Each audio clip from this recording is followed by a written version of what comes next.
Hey, it's Cairo, and there is a little bit of drama going on with the Euro Football Cup that is happening across Europe at the moment, and not because of what's happening on the pitch, but what has happened at the press conference involving a certain Cristiano Ronaldo and a couple of bottles of Coke. So we're going to dive in because apparently the media is saying that Cristiano was able to wipe off $4 billion worth of Coke's market value with one simple gesture. So let's just check out what he did at the press conference and then we'll dissect it.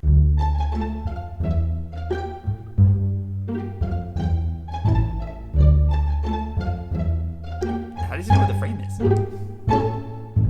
Little did Ronaldo know that tiny gesture, majestically pushing those Coke bottles out of frame, would result in such a feeding frenzy with the media. Now, some people might say Ronaldo is being hypocritical because he has actually made money from Coca Cola sponsorships in the past, but that was early on in his career, and a lot more information is available about what these kind of fizzy, sugary drinks do to you, especially to someone who's so attuned to his physique, and that's pretty much been the main reason why he's been able to keep playing at such an amazing form well into his mid-30s. Now, Ronaldo's simple gesture has spawned a bit of a Bottlegate, with other players jumping on the bandwagon as well, such as Paul Pogba, who moved the Heineken bottle out of the frame, and also Yarmolenko, who had a little bit of fun with it, not quite in the way Ronaldo did. Let's check that out.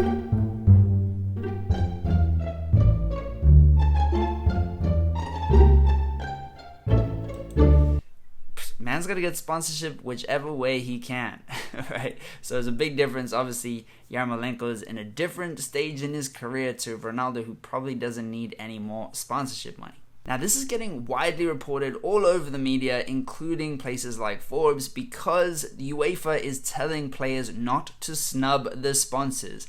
And there's a big reason that they don't want the sponsors snubbed. It's because the sponsors generate lots of revenue for UEFA. Coca Cola has been sponsoring the tournament for the last 32 years. They sponsor the Olympics, they sponsor the World Cup. The brand is pretty much synonymous with these huge stage sporting events. Just like McDonald's is pretty famous for it, and alcohol brands and gambling brands. All of those people want to get their brand in front of the hundreds of millions or billions of viewers that watch these spectacles. This article even says that Heineken, which is the main sponsor, the headline sponsor of the Euros, is paying UEFA $45 million every year just for that privilege. So that's big money. Now, before we really dig in whether it's right or wrong for unhealthy products to be sponsoring sporting events, let's just first dismiss that idea that Ronaldo's action wiped off $4 billion worth of Coke's share value. That's what all these articles are saying. That's what The Guardian is saying. That's what Forbes is saying. They're saying that just because Ronaldo moved those Coke bottles out of frame, that caused the soft drink company's share price to drop by 1.6%. Now, I wanted to dig into that a little bit more because it sounded a bit strange that just such a simple gesture, albeit from one of the most popular people in the world, could have such an effect on Coke's share price. So I wanted to check into it and see if that's actually what the cause was, and I found something pretty interesting, and it's got to do with the fact that Coke pays dividends. So Coke pays dividends, it basically shares its profits with the shareholders. It pays dividends out 4 times a year, and oh look, the ex-dividend date was just a couple of days ago on the 14th of June. Now, what is the ex-dividend date? Basically, that is the date where they tell and they announce to their shareholders how much of a dividend they're going to pay and when they're going to pay it. Now, Coke pays its dividend on the 1st of July. So, according to Investopedia, after a stock goes ex-dividend, the share price typically drops by the amount of the dividend paid to reflect the fact that new shareholders aren't entitled to that payment. So basically what it means is if you become a shareholder of Coca-Cola after the ex-dividend date, then you are not going to get paid that dividend on the 1st of July.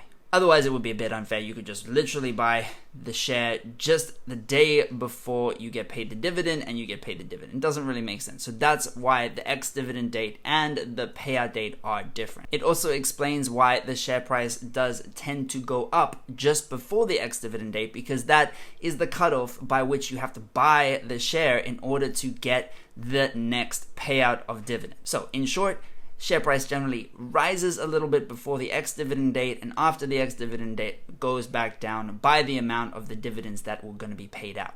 So did Cristiano Ronaldo wipe off $4 billion from Coca Cola's value? The short answer is no. It's a little bit more complicated, but Coca Cola are definitely not happy about all this negative press. I can promise you that, because now there is a bit of a spotlight on the fact that a sugary drink that is proven to be bad for you, and something that a professional athlete like Ronaldo would not touch with a barge pole, is sponsoring such an athletic event. It's a form of health washing, just like greenwashing, just like pink washing, or as this article notes, it provides the company a health halo effect. And that's really interesting, because early sponsors of sport were often alcohol brands, they were often tobacco brands, which seems super counterintuitive. Why is a cigarette company sponsoring a sporting event, right? Lung cancer is not good for sprinting, I promise you. Why is an alcohol company sponsoring a sporting event? Why is McDonald's? Why is Burger King? Why are all these fast food companies doing it? So maybe this tiny little move by Ronaldo to push those Coke bottles out of the frame is going to spark a bit more debate about whether brands that have scientifically been proven to sell a product that can harm you should be allowed to advertise to hundreds of millions or billions of people at sporting events that are watched by young people, that are watched by impressionable people. How many gambling sites are advertising at sporting events? Is that good if you're a 12-year-old kid to grow up associating your heroes with a gambling brand?